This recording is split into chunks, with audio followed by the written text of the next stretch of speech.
In 2025, what mistakes are people making in branding? You can't manufacture virality. If you're not authentic, like a consumer can sniff out bullshit so easily now. You have to have the thing that lights you up. I get asked, like, what makes a brand tick? It's just the magic combination of all the things working at once. Going viral, people don't realize when you go to the moon, it's hard to come back down. We're all in such a rush to have this success, but there's something to be said about the build and the practice of building and getting prepared for when these moments actually happen. The worst thing that can happen is you go viral and then you get pissed customers because they can't buy the product. This is such a hot tip. I've made this mistake so many times.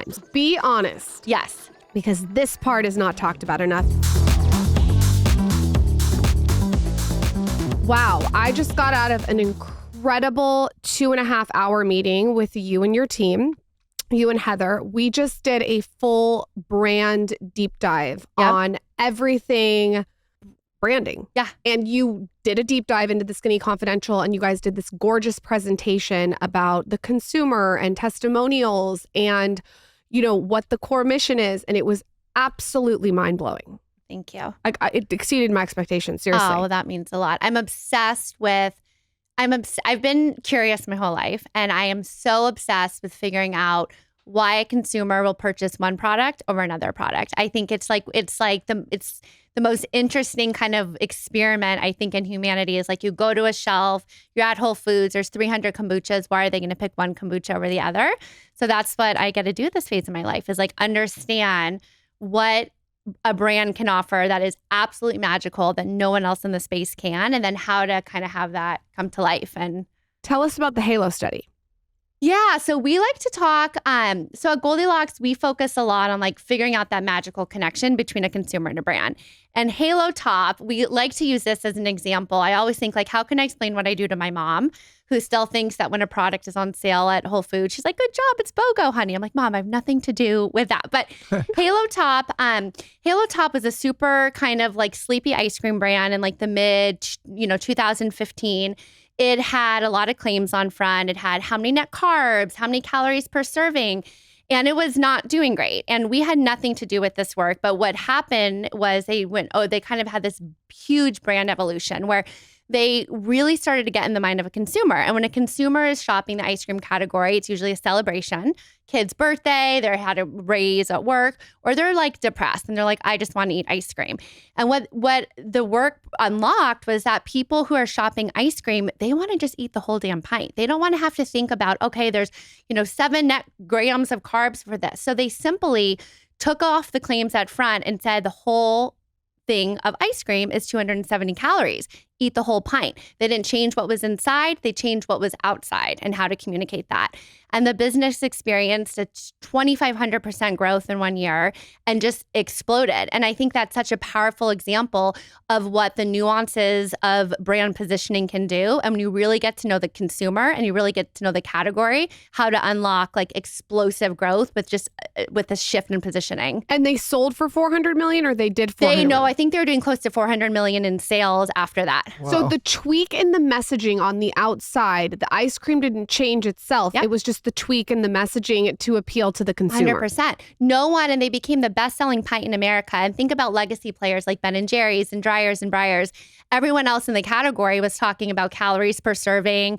And like no one wants to know about calories per serving when you eat ice cream. You just want to eat the whole thing. And so it was a brilliant move that I think really kind of crystallizes what effective brand strategy can do.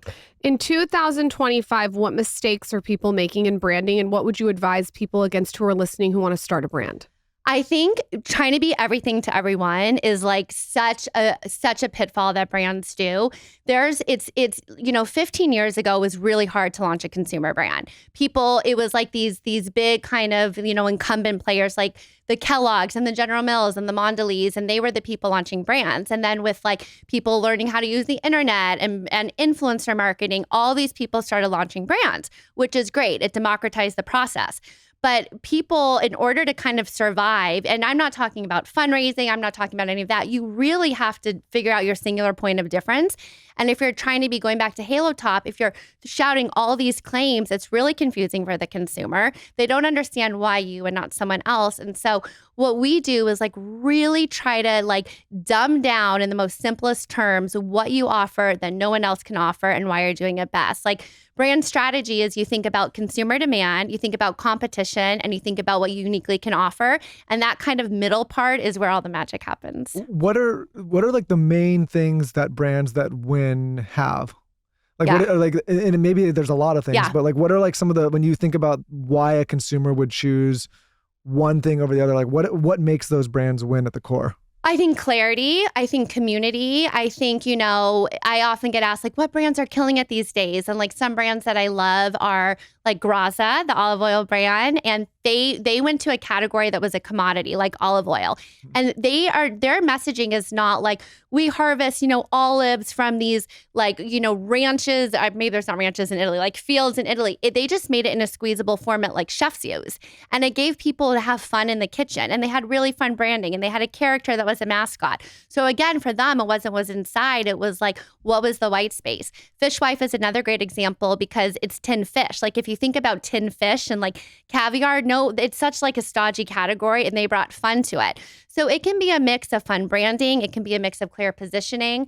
Going back to, I think what brands sometimes do that isn't good is it's so easy to get caught on the trend, like on the bandwagons of trends. We talked about this earlier. With the constant 24/7 news cycle, so many things come out and people have shiny object syndrome. So they're like, oh, well, if we just did this and we just did that. But again, you're starting to kind of fragment what you offer people. So I think what we always tell people is stay focused, stay focused, stay consistent while also giving like 20% room for fun. You at Goldilocks work with some of the biggest brands in the world. And before that, you also worked with huge influencers, and we're going to get into that. What is the unicorn brand? When you see all these huge brands, where do you point and you look and you say, that's a unicorn, and why? It's a really good question. I think that there's brands that I think like if you look at like an Apple or you look at like a Patagonia, those brands, those like huge brands, everyone knows what they stand for. The product experience is exceptional. The way that they foster community is great. And I think those are like icons in the space. Even like Subaru sold love, and they sold love through safety of a car, and all their commercials are about like taking care of family. And so I think it's these brands that like time and time again, no matter what they launch, there's an expectation in quality because they have just cemented what they offer that no one else can, that they do the best, and they hit consumers over the head with that time and time and time again. If there's an audience member that's listening right now and they want to launch a brand today, how would you guide them? Say like your cousin texts you. What is like the Sara blueprint that you're giving them? I think it's becoming absolutely obsessed with the consumer. It is like such a good answer. You cannot, like, you don't have necessarily a right to launch a brand unless you know, like, who's going to buy it and why do they want to buy it, especially if you're going to try to charge more. Like with the rise, and not right, but like with Amazon and with the commodification of everything, like people can get almost anything, anytime, anywhere at just with their fingertips. So you have to have a strong case for like why they should pay for a premium product, why they should buy your brand, not that brand. And I think it's just, it's a million things all at once, but I think it's going back a lot to simplicity. It's going back to the consumer and just knowing what makes them tick. When they're shopping the category, what are they looking for? What are they trading in? What are the universal truths about the category? And so I think what's really powerful about that is like you don't need like a Bain or McKinsey. Just go talk to people. My Uber driver on the way here was a 41-year-old from Russia. And I was talking to him and I was like, so tell me what you do, because I cannot not ask people questions. It's my most favorite thing to do. And he was saying, I really, really want to launch a sourdough bread brand. And I was like, oh, are you interested in sourdough? And we talked about this the whole way. And he has this great idea for sourdough bread. And I was like, go to farmers markets. Just start talking to people. Like before you're trying to sell it at Sprouts, like go to where the people are at. And I think that is the most powerful thing you can do. It's so funny. Like even just like, I'm hearing you say this and I'm thinking about just the way we work at Dear Media.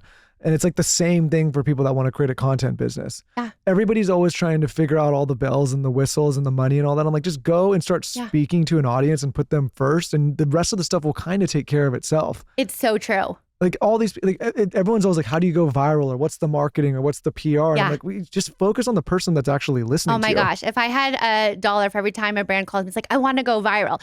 Like the brands that go viral did not intend to go viral. They went viral because they did not intend to go viral. That can also be a double-edged sword. Going viral, people don't realize when you go to the moon, it's hard to come back down. I actually think it's more strategic to build a house of brick. Yeah. Or even worse, like if you're a new brand and you go viral and you don't have the inventory or the ability to set, like then you've lost a huge opportunity. 100%. We've worked with a lot of brands that are on Shark Tank, and like and that's like one example. I would say that's like a comp to going viral, but you have to have the operations behind it to sustain that, because the worst thing that can happen is you go viral and then you get pissed customers because they can't buy the product. It's so funny, like coming up on almost a decade of doing this show. It's weird to even like think that we've been doing it this long, but we get asked all the time, like, what was the moment? And I always say, like, there's no moment. It's just been this like long trek. But I'm so grateful because now as we get access to different people with maybe deeper conversations, if we would have had that in the early days, we wouldn't have been prepared for it. We wouldn't the have been, moment like, was when you laid eyes on me on the playground. That was your moment. That was my moment. That was your moment. Yeah.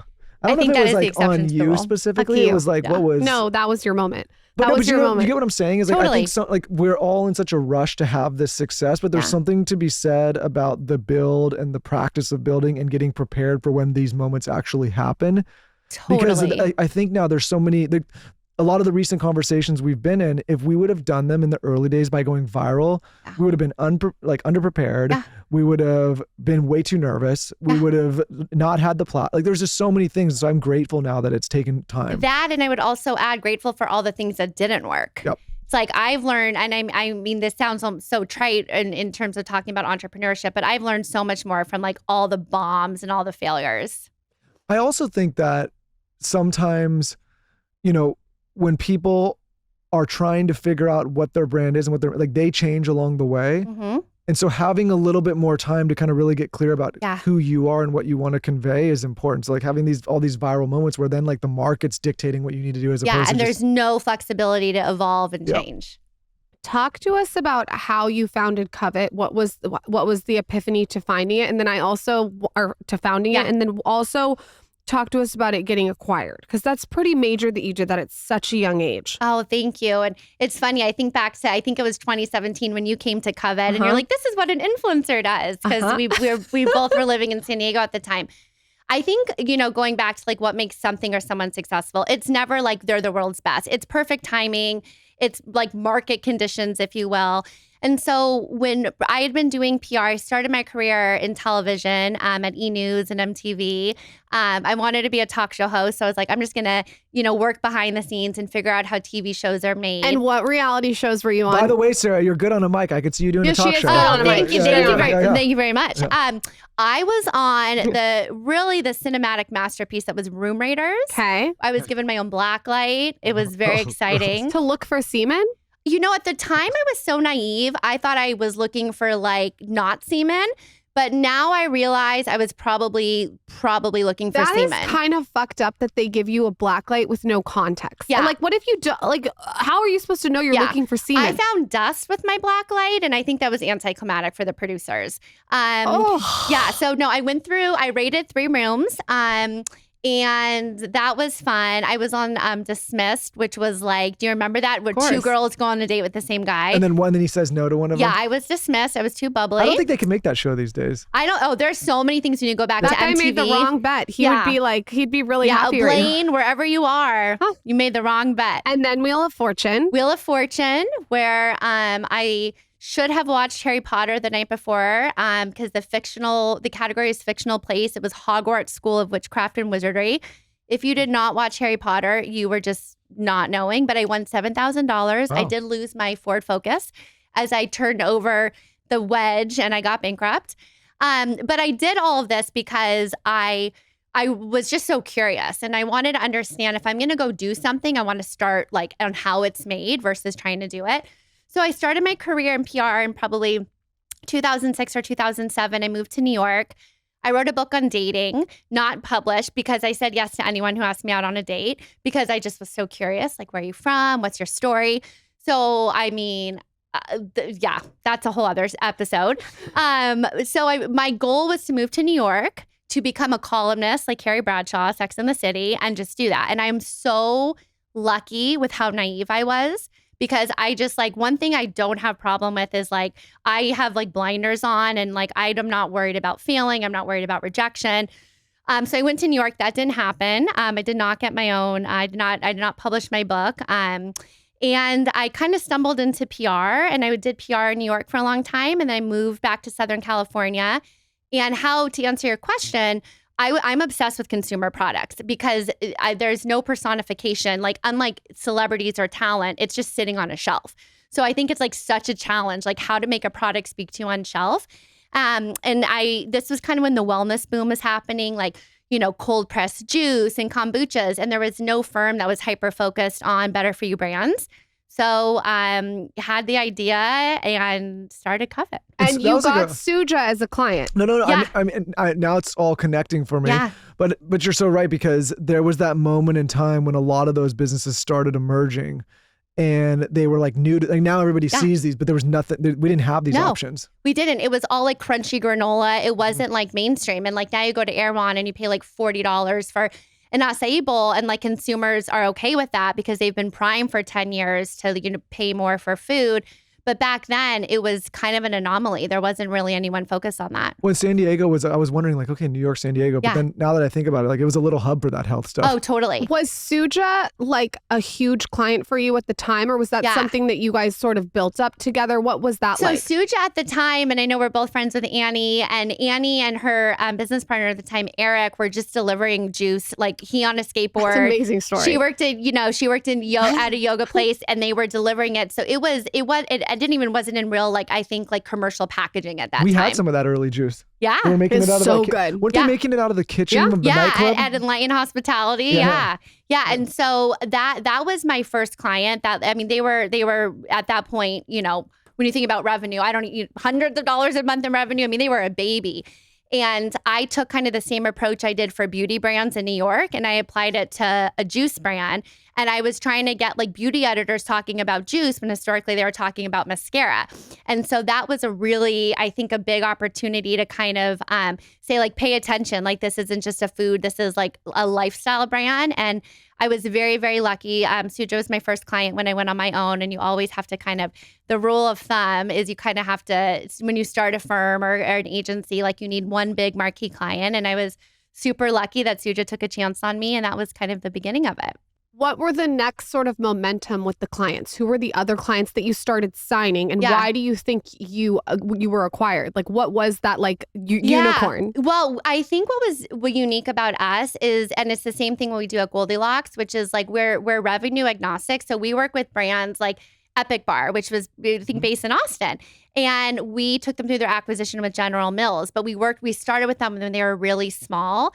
And like I just would fall in love with the founder and their mission, and like didn't really care what they were paying. I was just like, could this be the next big thing? And then I think that loyalty went two ways. And so as the brands grew, we grew. And like, I took Beyond Meat through their IPO, which at that time was like, everyone and their mother was talking about it. So we, I think though, like my favorite brands are the earlier stage brands, the ones that are still trying to figure it out. Sounds like you really like the build and the early messaging. I love to build. Yeah. I love to build. I love that like messy process in the beginning, figuring it out. I love it. And then explain how Power Digital, which is a marketing performance in San Diego, a company. Explain how you did you merge with them, or were you acquired? I was fully acquired by them. So I Power Digital at that time was about 150 people. I know Grayson. I think you Hello, Grayson. I think you guys both went to U of A together. Yeah, we don't talk about those days. We don't talk about your Wildcat days. Yeah. So I had been approached over the years to be acquired, and I had no interest. And I think that actually was a great thing looking back. I did not build a company to sell. And you could argue, was that, the right way or the wrong way? But I think there was something like really beautiful in the fact, like I had no idea what I was doing. I like still to this day, like I know what I'm doing, but like 80% I know what I'm doing. And so I had this kind of like leeway of, I would take conversations, but I wasn't really interested. But what was happening, I sold in 2020. And it was becoming increasingly obvious that I couldn't just be a PR firm. Like I had to incorporate performance marketing. Like if you think about PR now, there's affiliate, there's PR. And to be just like a traditional media firm, like I knew my biggest fear in life is becoming antiquated. Whether it's like my services or I always want to be ahead. And so for me, it was either do I like go out and buy another firm, or do I merge? And Power Digital was phenomenal. They had the same values. And so they acquired me in 2020.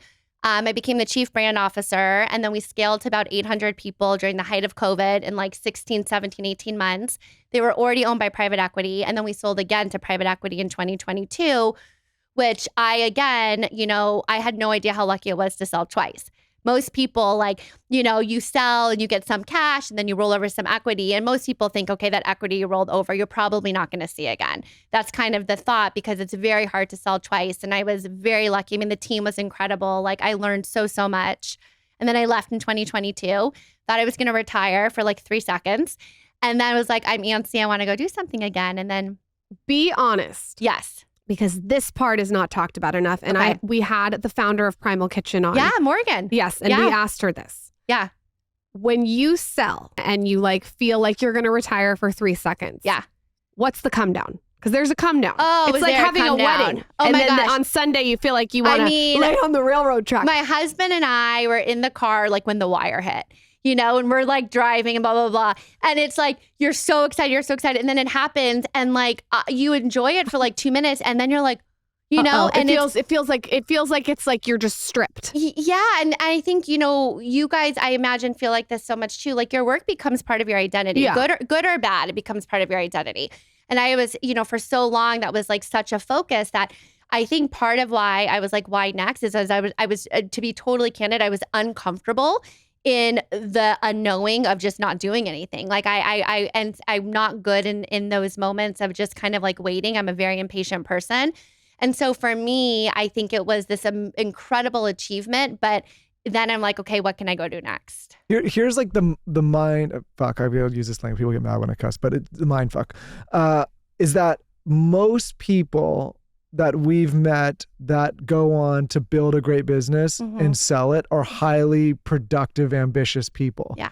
And then to have that exit and sell the thing that you took so much time to build, and then say like, okay, now you're done. Like it doesn't work with those kind of people. So I think a lot of people that see people like yourself that sell companies like, oh, I wish I could do that. But the reason you did it is because you're ambitious and highly productive and curious and all these things. And so you're not all of a sudden going to turn all that off because that's your personality. And it's impossible to turn it off. So you can't enjoy like people, like there's no enjoying sitting on the beach, right? Totally. And I think for me, I had 2 babies during Covet. I got married during Covet. My husband and I stayed up so many nights being like, okay, how do we do this? How do we do that? I mean, it was like the third partner in our marriage, you guys know this better than anyone. Threesome. Yeah, it's a threesome. And so I think it's just a total dynamic shift in everything. And it takes some time to get used to. When did you start to see white space for Goldilocks? What propelled you to do that? Yeah, so I had a non-compete. So, and people are like, non-competes are BS, but I'm like very afraid of the law. So I just like really honor things that are in legal formation. And so for me, it was like, I can't do PR anymore. And I've been doing PR for 20 years and it was like my identity. So I was like, what's PR adjacent? And I have 2 brilliant business partners. And when I started, it was just Heather and I. Now it's Heather, Rachel, and I. And Heather really like opened my eyes to brand strategy because so many brands would come and they would have this great brand and like the PR wasn't hitting. And you and I talked about this. Like PR is not this like silver bullet. Like you really have to know what you're offering, what you're giving that no one else can. And so we together were like, okay, is there an opportunity here to like really help brands with like the most critical part of their business, which is the foundation for why they exist. And it was PR adjacent. It's the same sort of kind of like PR is all about selling, and brand strategy is like the preliminary work to get your brand ready to like enter that next stage. This is such a hot tip for anyone who's listening because I've made this mistake so many times. I've hired a PR firm and then you expect them to go do the research on the brand along with a lot of conference calls. And there's something there's a link that's missing. Yeah. And what's missing is what you just said. So what I've decided to do is I took a beat on PR we worked with you guys to get so dialed out and have such clarity around our mission and our brand. So now when I do decide to bring on PR, I can go to them with this beautifully tied present up in a bow and say, here's on the silver platter, everything you need to know. These are the guidelines. I'm curious at like, let's say there's someone who's listening that has a brand. Let's pick on Michael. Okay. Michael has Dear Media. Yep. I want you to work with Dear Media. So maybe you could use this as an opportunity. Great. Let me multitask. pitch you some business right now. Right. So Michael has Dear Media. He also has PR. I believe that he needs like this guideline that's done. I also think it should be done by someone who's outside of the organization, because people inside the organization are too close to the picture. You need someone to step back and look at it pragmatically. How would you pitch to him to work with him, and what would you offer if he already has PR? Well, you already told me when you fall in love with people, you're cheap. So yeah. Oh man, that was 2016. Michael, different. Yeah. She's evolved. I think so. I would say I am by far not a preeminent, podcast network expert. But when you think about like Lemonada and you think about Spotify and you think all of those, like being here in the Dear Media office, I can already tell what you do is so different. Like looking at the wall of the hosts that are framed, like you guys have found like the preeminent experts in the most interesting categories that people want to listen to. Is that properly getting communicated? No, because she just called it a podcast network.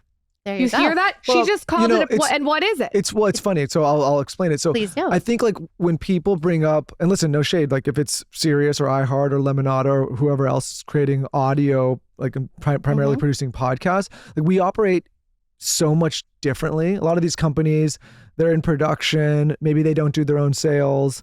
They have no focus on commerce. They sell in a very singular lane, which is audio, use a lot of programmatic tools and a lot of that. They're not vertically integrated. Yeah, they're not vertically integrated. And, their focus is really on the success of that audio property. For me, it's like, we're audio, video, we're live events, we're invested in commerce businesses. I recognize that really just the attention of capturing a dedicated audience, which in our case happens to be primarily female, then you're able to aggregate that audience into other monetizable opportunities, whether that's products or live events or whatever it may be, premium content, fast. But it's like, I look at the media channels as kind of just the flywheel to service other opportunities. A lot of people don't realize like Dear Media is on, 12, 15 cap tables of commerce businesses. What did Emily say from Feed Me?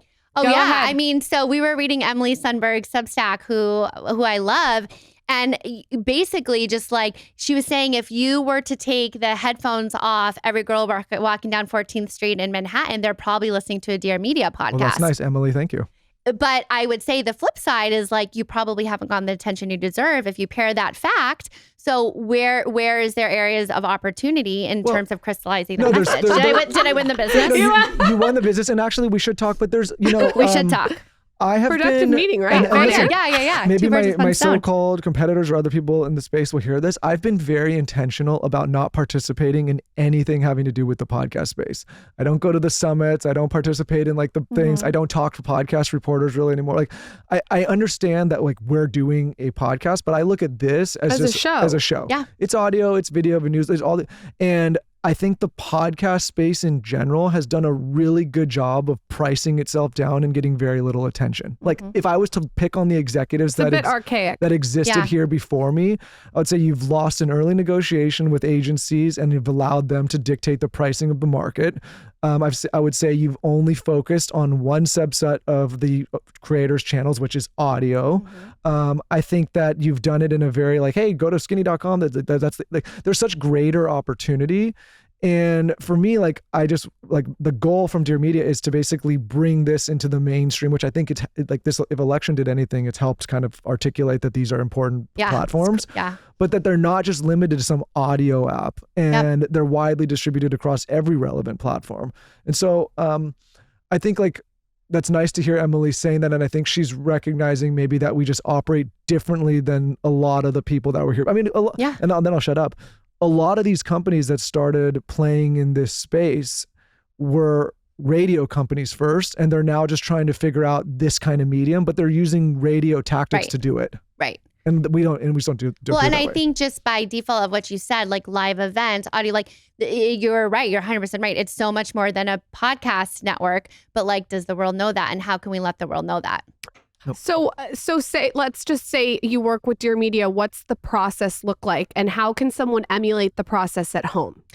Yeah, I mean, I think if we're talking about brand strategy, like we always start like what we did today, Lauren, like we start by interviewing diehard consumers. So like, who are the people that like listen to 14 Dear Media shows? Who are people that go to events? Why are they coming to you? So if you want to do that at home and you have a brand, like go stand in front of your local farmer's market and interview people after they buy your product. I mean, it's so easy. You know, you can get much more sophisticated by like, you know, when we do it, we ask 200 questions and we're looking for little nuances in body language and we're probing more. And so there definitely is an art to that interview to get more. But you could certainly start like very grassroots by just talking to your heavy users. And then alternatively, if you talk to people who've never heard of Dear Media, but only listen to Lemonada shows, why haven't they heard of Dear Media? What is Lemonada offering? And so you talk to people that are diehards and you talk to people who are shopping the category, or in this case, listening to other podcasts. And that's where you start to get a lot of kernels of truth that then you can build upon. Well, you know, it's funny, even if like I'm thinking as you're talking, like looking at Lauren's business, I was talking to somebody the other day and we talked when you interviewed me when you were doing the dive on her. And I think what makes her company unique is that she's not looking at like categories and then saying, like, she's kind of just working with the community she has and filling a void that they're asking for. I call it my flow. Yeah, it's a flow. It's flowing with, it's not being like, I am just makeup. Right. I feel like that's limiting. Yeah, I think like one of the best qualities of an entrepreneur in consumer products is being nimble, but focused. And it's the balance between the two, right? Gillian helps me be focused. Amazing. My COO and my husband. And I do think being nimble is so important. But what I've realized is that the formula, quote unquote, of how to sell that all these people are copying is it's doing like the 5-step of this and launching that and then launching the next 5-step. And I don't want to do it that way. It doesn't light me up. But most importantly, it doesn't light the audience up. If I were to just launch like 60 different beauty tools, I don't think that's what they want. They want to see other categories in perspective. And I want to hear as you know, I want to hear their feedback, which you did. Yeah. And I think too, like not now that you're a mom, Jaja's obviously not brand new, but you know, now that you're a mom to 2, I think that you think about what's in your home. You know, like what are the products that you're putting on your kids? What are the household things? Like you've evolved as an entrepreneur, as a media mogul, and now as a mom. And so like the things that you now are seeking out, you probably weren't seeking out 10 years ago. And the listener, the consumer gets to go with you on that journey. And that's so powerful. Can you give them a behind the scenes of what you did for me for the brand? Yeah, absolutely. Well, it was so funny because I think the conversation started when we ran into each other and you're like, help, what should I do about PR? and where did we run into you? No, you weren't there. I wasn't there. Oh. We were in Coronado. Zaza was having a bit of a tantrum. Yeah, with the floaties. We needed the floaties. She didn't want the floaties. She wanted me to get in the pool in my full clothes. Yes. And I said, honey, I can't get in the pool with my full clothes on.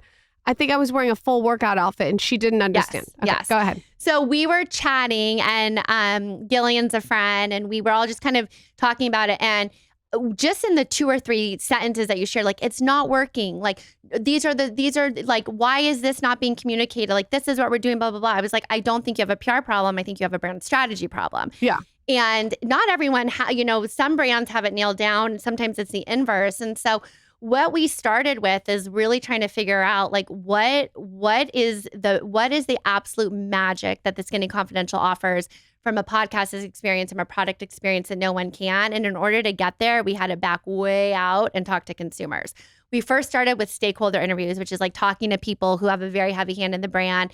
Then we talked to some amazing super fans that you have that are like, just had the most amazing things to say. And then we talked to people who were familiar with the Skinny Confidential, but maybe weren't buying the products. And that really kind of formed. And it's so powerful. You know, this is qualitative research, but you talk to the 4th or 5th person and you're starting to like hear the same things. There's a thread. There's absolutely a thread. And so what it did for me, if anyone's listening and they want to do like a brand deep dive, is I intuitively know where I think the brand should go, but it solidified and articulated what I was feeling. And it made me have immense clarity. So I could look at it and be like, okay, you're right. There's this common thread of people saying the same thing in a different way, maybe. Yep. It also helped me, and I thought this was, and you can talk about this more, is it helped me really get clear on the mission statement, which is really important.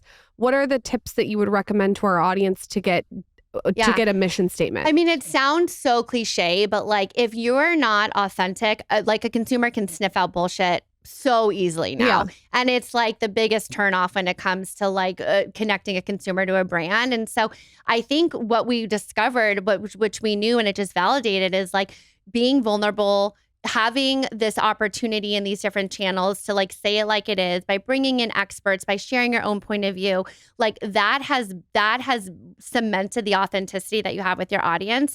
And we always like to start there, but not everyone has that. And sometimes you have to build that. But when we think about it at the highest order, it's like why you get up to do what you do on a very, very 100,000 square foot. It's like your vision. And then you start to distill it more. Okay, well then how does this translate to what I say? How does this communicate? How is this communicated on product? But you always start with that like big lofty vision, the BHAG, I want to change the future of food. Like if you're a food brand, you're probably not going to do that tomorrow, but in 30 years, you want to do that. So then how do you like kind of dial back to that and reverse engineer that? Let's talk about putting more money in your pocket and eliminating stress from your life. This is why I love talking about YNAB. You put so much time and effort into earning money, you deserve to spend it without stress or second guessing. YNAB, spelled YNAB, is a life-changing app that helps you do what you want with the money you have. You'll create a flexible plan for your money through the simple practice of giving every dollar a job, keeping you focused on the life that you want.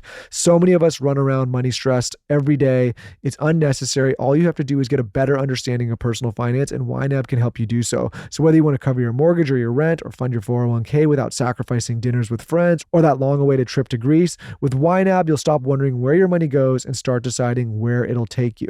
92% of users report feeling less money stress since using YNAB. I don't have to tell this audience how much havoc and damage stress in your life can do to your overall health and wellness.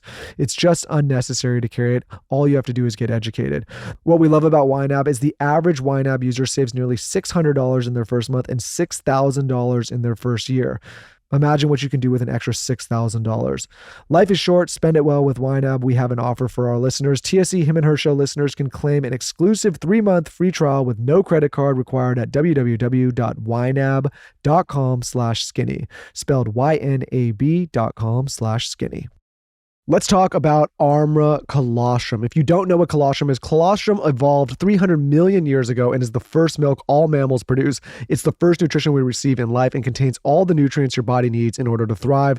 Over 5,000 research publications document the health properties it confers across all stages of life. When Lauren and I first discovered Armra colostrum, when we had the founder of Armra on this podcast, we immediately knew we struck gold. This has been an absolute game changer. What I love about Armra is it comes in either individualized packets that you can travel with or this tub that you can use to just scoop colostrum in your water or whatever beverage you choose. You can actually even scoop it directly into your mouth. What it's going to do with 400 plus functional nutrients is harness the power of humans' original bioactive food. It has a host of protective antibodies, whole food prebiotics, strengthening peptides, free amino acids, trace minerals, tissue growth factors, antioxidants, adaptogens, and mitochondrial regenerators. The long and short of that is you're going to be able to strengthen your immune system, which is so important, especially when the seasons are changing. You're going to be able to fortify your gut health. We all know that health stems from the gut. You're going to be able to ignite metabolism and manage weight. And it's also going to help you with hair growth and enhance skin radiance. Who doesn't want better hair, better skin? It's going to help you feel better all around. Lauren and I take it every single morning. We give it to our children. We give it to our dogs. It's safe for everyone. And we've absolutely fallen in love with the product. So check it out. Armra colostrum really packs a punch. It's become part of our daily routine. And of course, we've worked out a special offer for our audience. Receive 15% off your first order. Go to tryarmra.com/skinny or enter skinny to get 15% off your first order. That's TRYARMRA.com/skinny. We spend a ton of time talking about ingredients and foods to avoid and things not to eat on this show and things to eat. But are you aware that your actual cooking supplies and utensils could be a big culprit in bringing microplastics into your life? This is why Lauren and I love Caraway. It's why we've switched all of our household supplies when it comes to cooking and food storage to Caraway. We had the founder of Caraway on this show. If you just search the Skinny Confidential Caraway, you can find that episode where we dove deep into what they're doing and what they're building at Caraway. So if you're not familiar with the brand, let me tell you a little bit more. Caraway products are free from harmful chemicals, microplastics. They don't have any Teflon. A single scratch on Teflon cookware cookware can release over 9,000 microplastic particles, and the amount of plastic in brain samples has increased 50% since 2016. So we know we're not doing the right thing. We're not cooking with the right supplies. We're not using the right utensils. Caraway completely solves all that. Similar to cleaning supplies and healthier ingredients, Caraway solves a problem and gives us peace of mind knowing that we're not using chemical products to cook our food or to store our food. Of course, we have an offer for our listeners. We did the math, and there is no better time to make the healthy swap to Caraway. Our favorite cookware set will save you $150 versus buying the items individually. Plus, if you visit carawayhome.com/theskinny10, you can take an additional 10% off your next purchase. This deal is exclusive for our listeners, so visit carawayhome.com/theskinny10 or use code theskinny10 at checkout. Caraway non-toxic cookware made modern. Be sure to check out the link in our show notes for direct access.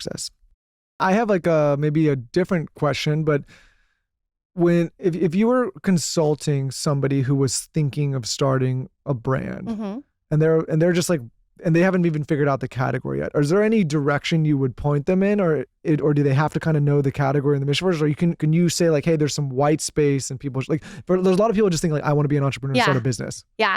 I mean, so like one of my secrets, I think, in business, and I think a lot of people do this, is like take every call and be curious. And so I talk to like 100 entrepreneurs a week, and it's my favorite thing to do. I do some screening. Like this week, 2 days ago, I got a call from like a guy in a basement who was like, I need $100,000. I was like, okay, I'm probably not the right fit, but I still like love talking to him and hearing about his food brand.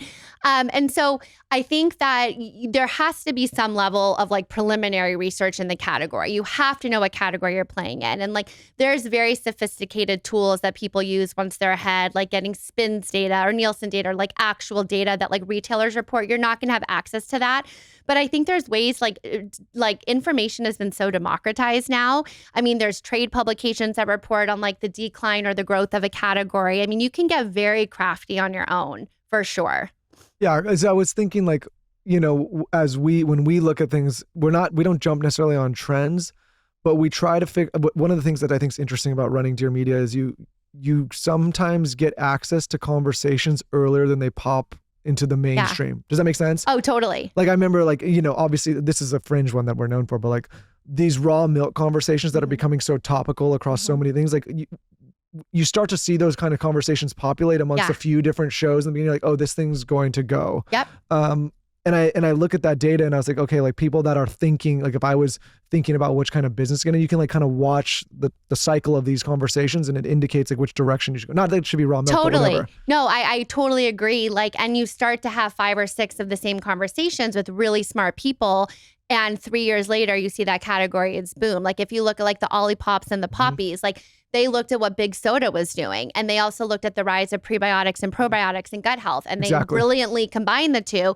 And now there's like every other, you know, soda is some sort of like gut health oriented soda. And then those players are too late, obviously. But absolutely, I think that's spot on. Yeah, and then like you start to see conversations, like there's a lot of conversations about limiting alcohol. There's a lot of conversations about enhancing sleep. Like and then you start to see these different people kind of start winning in the categories. And I just find that interesting to observe. Hot tip. I think male fertility is going to be huge this year.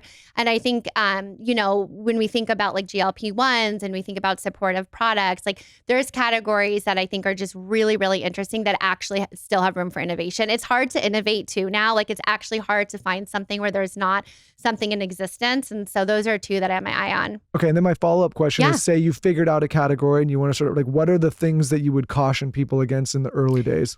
Spending too much money, raising too much money, not having enough proof of concept before you spend too much money. I think that there's a very, very like, when I think about, you know, growing Covet, like it was methodical. I think it's what you guys have done. It's like being obsessed with the market response. It's being iterative, but it's not like, you know, there's the balance of like going full steam ahead because you're confident with an idea, but also being like, you know, capital conservative and making sure. And I think that's what I see a lot, like people overspending in one area, people spending way too much on Instagram or way too much on paid media, putting all their eggs in one basket. Like when you think of the marketing flywheel, like you want to spend a little bit in a bunch of different places and A/B test and see what works before you spend more. What do you think that Suja did really right? Because that was a brand that obviously crushed it. Like you said, we both know Annie, and I think they did a good job. And we talked with Heather off air about this, of really listening to their consumer. Yeah, I mean, gosh, Suja, I think that's also an example of right time, right place, because back then, like people who are drinking cold pressed juice, like Annie talks about this all the time. She had this like Norwalk press that was like a 400-pound clunk thing. So they took a process that historically had been very labor intensive and they put it in a bottle. And I remember there was this beautiful story in the Wall Street Journal that we got that was like, how much for salad in a bottle? And it was this idea that you could pack. It's like what AG1 is doing a little bit right now, but it was like taking all the things you should be eating and then they made it taste good. And I think that was like, for me, I think there's lots of like case studies to be learned about Suja, but they were able to take something that historically was punishment, like, oh, I got to like plug my nose and like, you know, drink kale and celery.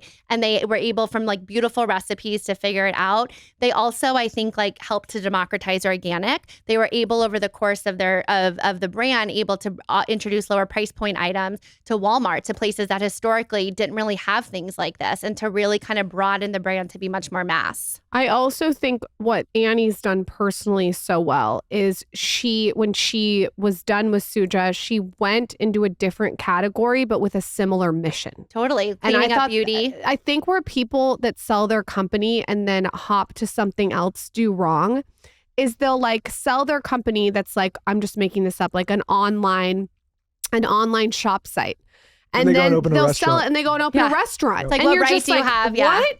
And you've done this really well too. It's like you take all the tools that you learned from Suja and then you use those tools and apply it in a category that's synergistic. She's doing clean makeup and she's really passionate about the ingredients and the formulations. It's actually so similar to what she did with Suja. It's just different category, which is what you're sort of doing with Goldilocks. Yeah, and I think back to the early Covet days, no one was setting beauty editors juice. Right. And it's like, you know, beauty you guys from within. got Victoria's Secret. Yes, I remember that. Yes. We were backstage at Victoria's Secret and it was all being sponsored by like Oribe and Revlon. And it was like, no, like actually like if you want your skin to look good. And so it was popping up at kind of unexpected areas for sure.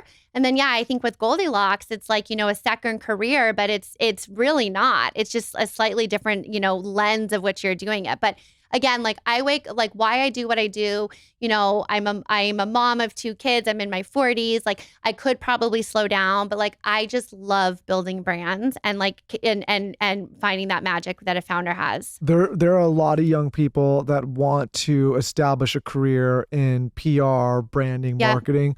What would you, and a lot of them listen to the show, what would you tell those individuals that are looking to establish a career in your space? Oh my gosh. I mean, be obsessed with consuming media. I think that if you don't know the end product. You're sending me more articles than anyone. Yeah. If you don't know, I know I'm like, Lauren, look at this. I love it. If you don't know the end product, it's like a doctor who's operating on someone without going to medical school. Like if you don't know like what you want your end product to look like, which maybe it's a glowing story in the New York Times. So like read. I still read the newspaper, like the actual print newspaper with a highlighter. Like I'm dating myself, but like I become obsessed with people's bylines, who's writing it, what makes them tick. So I think you have to literally be obsessed with the end format, which in PR would be media platforms. You have to ask a lot of questions.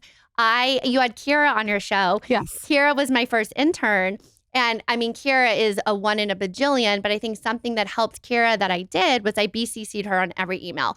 I wanted her to see how I communicated. I wanted her to see my tonality. I wanted her to see my response time. And I think just like finding someone that will like let you behind the curtain, I think finding a mentor, finding someone that will like show you how it's done, I think is really important. And just so people can go back and listen with Kira, tell us now what Kira was working at Covet and then tell us what she does now. And if people want to go listen, because this episode is complimentary. Yeah. So Kira worked for me for 7 years or so. And she is so smart. And she was very similar in the sense that we have this innate curiosity. And she'd been working with all these brands that got funding. And she was kind of adjacent. And she worked really closely with me when we sold again the second time. So she was in the management meetings. And there's not a lot of women in you know, venture. And so she left the agency world. She could have had any job she wanted. I mean, she must have gotten poached like 20 times a week from me. I mean, she's just dynamite, you know? And so she had her opportunity. And to this day, Kira, if you're listening, I still think you should start your own thing. because she's so smart. But so she went and she worked at RX3, which was a growth stage equity fund. She learned so much there. And now she's the chief brand officer at Set. And so think about it. She went from agency to investment to brand. And it's like, who knows more than her having gone through this whole life cycle? Yeah, she really should start her own brand. She does like a little ecosystem. 100%. Are you someone who suffers from headaches or that midday slump, or you feel like your energy levels just aren't what they should be? Maybe you're somebody that drinks a ton of water, but you never feel like you're really hydrated. You're going to the bathroom over and over and you feel like you're actually not getting hydrated at all. You're likely not, and it's probably because you don't have the proper electrolyte ratio in your hydration plan. This is why Lauren and I love Element so much. Element helps anyone stay hydrated without the sugar and other dodgy ingredients found in popular electrolyte and sports drinks. Electrolyte deficiency or imbalance can cause headaches, like I said, cramps, fatigue, brain fog, and weakness. Ever since I started taking Element and incorporating it into my life, all of these symptoms have diminished for me. Here's how I take it. Every single morning when I go to the gym, I put a little bit of Element in my water along with a little bit of creatine, and I drink it throughout the workout. So when I'm sweating and I'm losing hydration, I'm replenishing myself. This gives me a better workout. It makes me feel better. I don't have headaches later in the day, and I avoid that midday slump.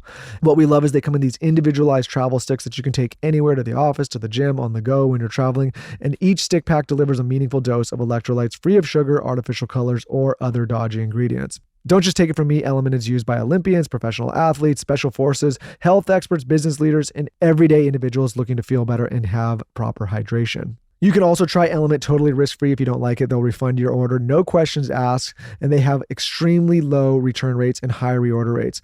And of course, right now, Element is offering a free sample pack with any purchase. That's 8 single serving packets free with any Element order. This is a great way to try all 8 flavors or share Element with a friend. Get yours at drinkelement.com/skinny. This deal is only available through our link. You must go to drinklmnt.com/skinny. This episode is brought to you by Squarespace. Squarespace is the all-in-one website platform for entrepreneurs to stand out and succeed online. Whether you're just starting out or managing a growing brand, Squarespace makes it easy to create a beautiful website, engage with your audience, and sell anything from products to content to time, all in one place, all on your own terms.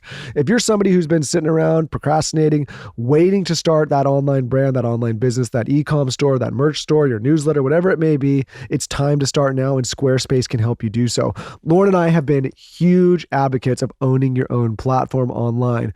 We all rely so much on these social platforms, these third-party platforms, where we really don't control the algorithm, the content, any of it. It's owned by a third party. This is why we love things like Squarespace so much, because Squarespace lets you build your own website, your own newsletter, your own e-com store, your own merch store, and it lets you control all of that information in one place.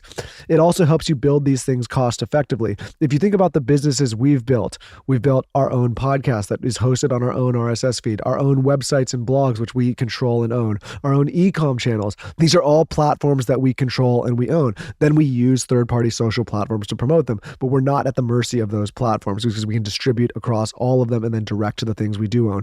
Squarespace can help you do this. So whether you want to collect payments online, you want to build a course business, you want to sell content, you want to use SEO tools, Squarespace can help you do all of this. Of course, we have an offer for our listeners and viewers.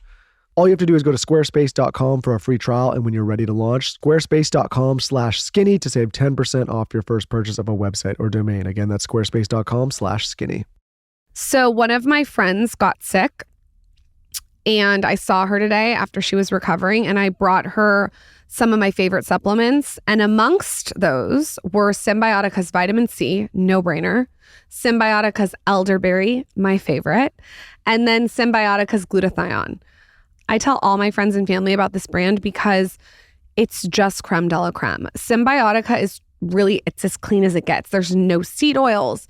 There's no preservatives. There's no artificial junk. It's just high quality, real ingredients that actually do something. I'm telling you guys, when I take this stuff consistently, I feel a difference. I know you will see a difference. How I take it is like my own way. So I'll do the vitamin C with beauty water and put it in water and froth it up. I just think they make products that are designed around energy, glowing skin, and gut health, and they have a lot of integrity behind their products. I also think they taste amazing. My kids love the chocolate mushrooms that they have. What I'll do is I'll be like, do you want chocolate and strawberries? And they're like, yes. And then I put like a little bowl of Symbiotica's chocolate mushrooms, and I'll do strawberries with it. I've just found really fun, creative ways to use it. Symbiotica, wellness made simple. Go to symbiotica.com/TSC for 20% off plus free shipping. That's symbiotica.com/TSC. You get 20% off plus free shipping. Michael, I wanted you to talk about your take that you told me about in the car this morning when I told Sara that we got in a little fight in the car today. But before we got in the fight, you were telling me about how you looked at X. And I thought it was really interesting, and I think she would love it. How I looked at X? Yes, Twitter. What about it? You were telling me like how you think X is supposed to be used. Oh, well, I think like I've analyzed over time, not just on our show or our properties, but other properties, and like what makes something like really hit. Yep. And not necessarily go viral, but like what, because I think going viral and like having something like hit and stick are two different things. Like there's a lot of things that go viral and then you can never hear. It's like sticky. Yep. Yeah. Not like what you were looking for. Not like the Room Raiders. I think like, I don't know if this is so relevant to what we're talking about, but I think it is. But what I was saying about X is the pulse of what's going on right now today in real time, and like what people feel is most important in that real time. It's where people go to get the most like up to date. Like for example, these fires were just going on in LA, and I was on X incessantly because we were actually in LA during that. And I was like, okay, well, where is it? What's going on? And it's like, that was the most reliant place. I know people feel biased about some things, but it was the most reliant thing where I could see real people commenting on the real thing that was happening in real time. Yeah.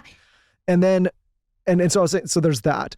And then there's these other platforms that you curate content on, whether it's Instagram or TikTok, and you like basically create something and then post it and leave it there. But I think there's a moment when you can interject into real-time conversations and then curate content within those moments to actually like to become more relevant. Yeah. And I don't know why you wanted me to bring this up, but what I was saying is I'll tell you why. That I think brands sometimes spend all this time creating all this content, and then they kind of like miss a moment, or they're too late, or it's too curated, it's too edited, it's too performative. That's what I want to know. I want to know how you would leverage something like X with a brand right now. I think, so it's funny, and I still will call it Twitter forever because hot topic. I don't love the name. But with X, for instance, like it's interesting, of all the social platforms, editors in particular, that's still their platform of choice because it's quick. You're not worried about what you're saying. I think it's a really, really engaging platform. I think less relevant for consumer brands, although there are brands, like I don't know if you've seen what Nutter Butter's been doing. It's like an acid trip. I'm going to be honest, I have not been up to speed on Nutter Butter. Well, let me tell you. I love a Nutter Butter. So, and this is on TikTok, but like if you're talking about using platforms in an interesting way, like if you go to Nutter Butter TikTok, it's like a clown in an acid trip. And it's so weird, but it's getting so many people talking because it's just weird enough. I don't think they paid more than like $4 to do it. And so I think maybe what you're getting at is like the pendulum has swung to like over curation. And like not only can people like sniff out the BS, but people don't want that anymore. Yeah, what I was saying is like there's certain, and this was the context we were talking about. Like there's certain big name guests that go on shows, but just because they're a big name, like doesn't always like quite land. But then once in a while, you'll have somebody that's got the right profile and the right name and the right kind of platform. And then it's also the right moment in time. Yeah. And it collides. And it collides. And it's like you could have that same person go and do a show or be on something 6 months earlier or 6 months later, and it wouldn't land that way. But because it collides with a specific moment in time where something's going on around them or something they're involved with their profile, that it happens. Yeah. I guess my point is, with brands, if brands are looking to go viral, I think that mix of what you just said is important. 100%. And it's like, there's all these memes going around, like if, social media managers, like it's the worst job in the world right now because they're just being hired so they can make a brand viral, which just doesn't really happen like that. And I think it goes back to like the flywheel, and it goes back to like, you can't manufacture virality. Who are the brands and the creators, in your opinion, to look out for? People that you look at, brands that you look at and you're like, they get it. So, I mean, I think that I'm much more probably, I would say, like educated on the brand space. We were just joking. I have like one follower on Instagram. I'm like, You're like busy behind the scenes. I am. We talked about this. Do we want a plastic surgeon dancing in the surgical room? We kind of want him in the surgery room. Careful, we know some of those guys. Yeah, it's like the shoe cobbler's son with no shoes. I think there's really interesting brands, like a few brands that I'm obsessed with. Brahmi, which is a protein pasta, which you guys have to feed your kids. It is like, sounds good. It's made with 2 ingredients, and it's like, you'll feel good about giving your kids macaroni and cheese Can I because it's eat like it? 12. Oh, I like live on it. It's like 12 grams of protein, but something that, and like full disclosure, they're a client of ours, but something that they've done so beautifully is take like the aspirational of the Italian culture, the founders Italian, but also like protein is everywhere. Like when you think about like what's trending, like candy's getting into protein. Like I don't need my Sour Patch Kids to have protein, but like everyone is making a protein. So I think brands that deserve to have protein in that normal usage occasion are ones that are really interesting. Coyotes is a brand that we've chatted about. It is an amazing 4-ingredient tortilla brand, and it's just simple. And they have a beautiful, beautiful founder story. We have it in our fridge. You do? Yeah, we do. Yeah, it is delicious. I think I get asked like, what makes a brand tick? It's just the like magic combination of all the things working at once. It's a recipe, isn't it? It's a recipe. And it doesn't happen overnight. Does not. I think that's so important. I just did a post on this about our podcast. I saw that. It's been around for 9 years. It takes a minute. Like if you think you're just going to throw something to the wall and think it sticks, that's just not the way it works. No, and you're so much better and smarter because you've been doing it for 9 years. Like you have such a leg up from people who are just getting started and think it's an overnight success. But it's funny because I think a lot of people will listen to you and look at what you've done in your career, and some of those people will say the takeaway is like you build something, you sell it. But the more I'm listening to you talk, it's like the real happiness and excitement and fulfillment exists within doing something that you really love consistently. And like at some point, like even though the money and everyone has to make an income and all that, it almost becomes somewhat irrelevant once your bills are paid and you're kind of like, being able to, live an abundant life. It's like, you have to have the thing that lights you up. Yeah. If you don't have that, then it all doesn't really matter.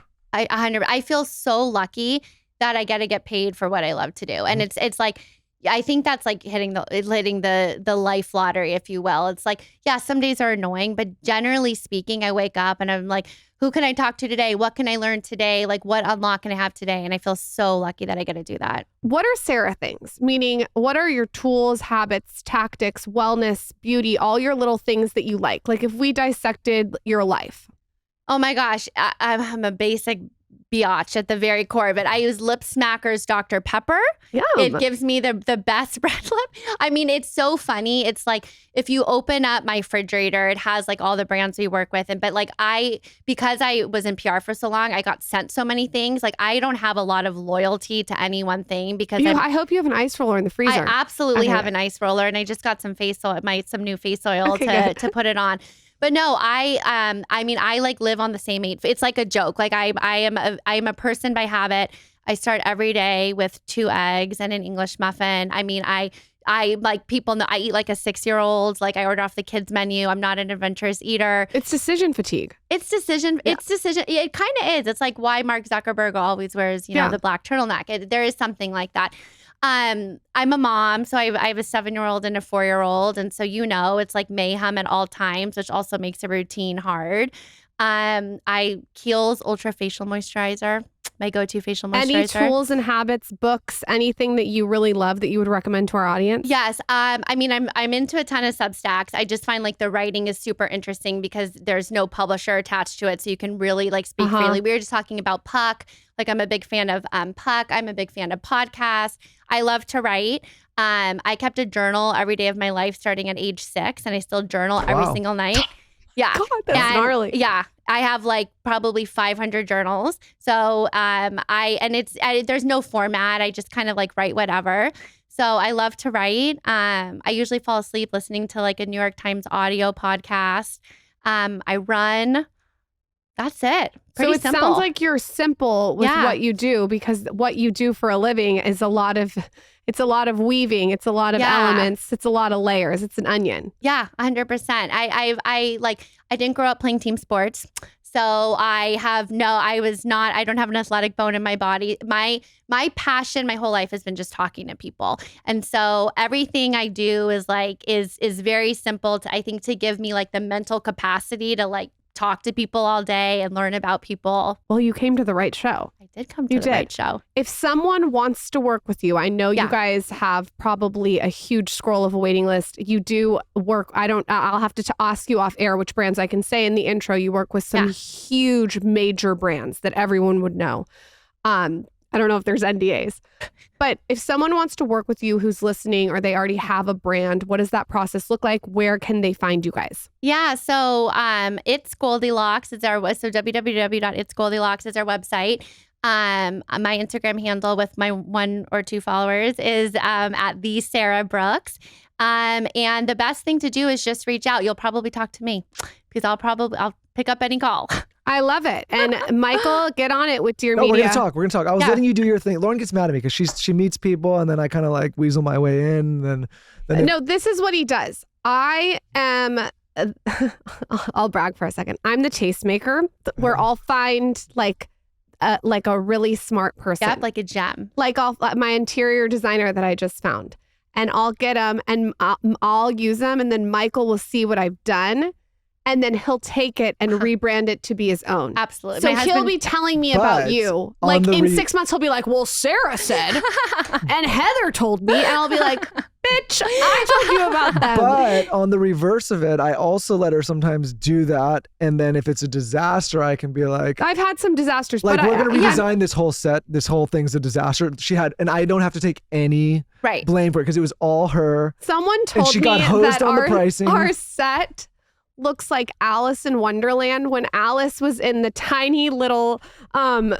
Oh, I love it. And but it's just I think because the cards are interrogating her. The levels got set wrong. Of course, you have to pull that image for YouTube. Anyways, so yeah, for the good ones, I kind of like slide. I'm like, oh, what did I just? Isn't that what marriage is, though? You start to lose count of what's your ideas, what are their ideas. It's just part of it. And when we get off, I'm gonna ask you honestly what you said about this morning in the car because you were losing it. You know what? I'm hormonal and I could use a Nutter Butter. That sounds so good right now. The pregnant sow wants Absolutely. Get ready for a little acid trip. This was like, oh my God. I felt like I was dealing with a 3-year-old. You never know what you're going to get. I told you guys. You guys said this sentence in the brand deck about how people respect our marriage and how lovely it is. And I said, I'm going to put you on blast. She opened the car door like she was going to leave in the middle of the intersection. We did hear that. We did hear that. That is a powerful move. It worked. That is a powerful move. He looked at me like, this kind of crazy. I was like, that's what we're dealing with today. Absolutely. So get us some Nutter Butters. We'll leave them in the glove box. Oh my gosh, so great.